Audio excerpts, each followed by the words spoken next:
ஐடியில் ஜாயின் பண்ணாலே 1 லட்ச ரூபாய் சம்பளம் வாங்க முடியும்னு சொல்கிறாங்களே, அது உண்மையா? 2 நாளைக்கு முன்னாடி இந்த 200 ரூபாய்க்கு இந்த ட்ராக் பேண்ட் வாங்கியிருந்தேன். இது ரொம்ப லூஸாக இருந்ததுனால டெய்லர்கிட்ட ஸ்டிச் பண்ண சொல்லி கொடுத்துருந்தேன்.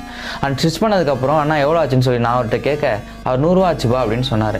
ஆனால் அந்த ட்ராக் பேண்ட்டை 200 ரூபாய்க்கு தான் நான் வாங்கினேன், இது 100 ரூபா கேட்குறீங்களே அப்படின்னு நான் சொன்னேன். அதுக்கு அவர், என்ன தம்பி ஐடி கம்பெனி தானே வேலை பார்க்குற, எப்படின்னு லட்சமாக சம்பாதிப்பேன், இதெல்லாம் ஒரு காசாப்பா, கொடுத்துட்டு போப்பா அப்படின்னு சொன்னார். இந்த வீடியோவை அந்த டெய்லருக்கு மட்டும் இல்லை, ஊரில் உள்ள சொந்தக்காரங்க அண்ட் என் ஃப்ரெண்ட்ஸ் எல்லாருமே தெரிஞ்சுக்கணுக்காக இந்த வீடியோவை நான் போஸ்ட் பண்ணுறேன். ஐடி கம்பெனிஸை 2 டைப்ஸாக பிரிக்கலாம். ஒன்று product based company and another ஒன்று service based company. Service based கம்பெனியில் தான் ஃப்ரெஷர்ஸை பல்காக ஹையர் பண்ணுவாங்க. வேறு ப்ராடக்ட் பேஸ்ட் கம்பெனியில் இந்த ஹையரிங்கிறது ரொம்ப கம்மியாக இருக்கும். So companies like TCS, Infosys, Accenture, CTS and Wipro இது மாதிரி சர்வீஸ் பேஸ்டு கம்பெனியில் இந்த பல்க் ஹையரிங் ஒவ்வொரு வருஷமும் நடக்கும். ஸோ இங்கே ஆவரேஜ் சேலரி பார்த்தீங்கன்னா 3.36 ஸ்டார்ட் ஆகி 4.5 வரையும் மெஜாரிட்டி ஆஃப் த பீப்புளுக்கு இருக்கும். எக்ஸாம்பிள், இங்கே டிசிஎஸோட ஒரு ஃப்ரெஷர் சேலரி எடுத்துப்போம். இப்போ இங்கே வருஷத்துக்கு 3.36 lakhs per annumங்கிற பேக்கேஜை அசைன் பண்ணுறாங்க.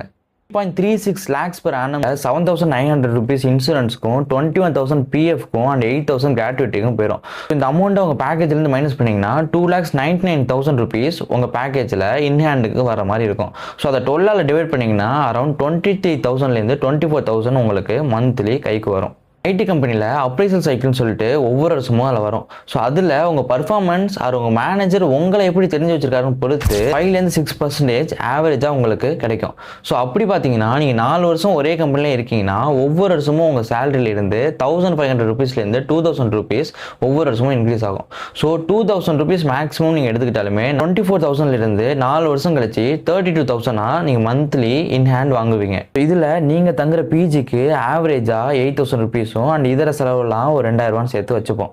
10,000 ரூபாய் உங்கள் சேலரியிலேருந்து காலி. நீங்கள் ஒரு 2 வருஷம் கழிச்சு ஒரு கம்பெனிலேருந்து இன்னொரு கம்பெனிக்கு ஸ்விட்ச் ஆகுறீங்கன்னா உங்களோட சேலரி ஹைக்கு மினிமம் 50%லேருந்து 100%, ஏன் 200% ஹைக்கு கூட வாங்கலாம். எக்ஸாம்பிள், நீங்கள் 25,000 வாங்குறீங்கன்னா ஈஸியாக உங்களால் 50,000, 60,000, 1 lakh வரை கூட உங்களால் ரீச் பண்ண முடியும். இது எல்லாமே நம்ம தெரிஞ்சுக்காம இப்போ தான் ஒரு பையன் ஃப்ரெஷராக ஜாயின் பண்ணுறான்னா அவன்கிட்ட போயிட்டு நீங்கள் 1 லட்சம் சம்பாதிக்கிற 1.5 லட்சம் சம்பாதிக்கிறேன்னு சொன்னீங்கன்னா அவனோட மனநிலை எப்படி இருக்குன்னு பாருங்கள்.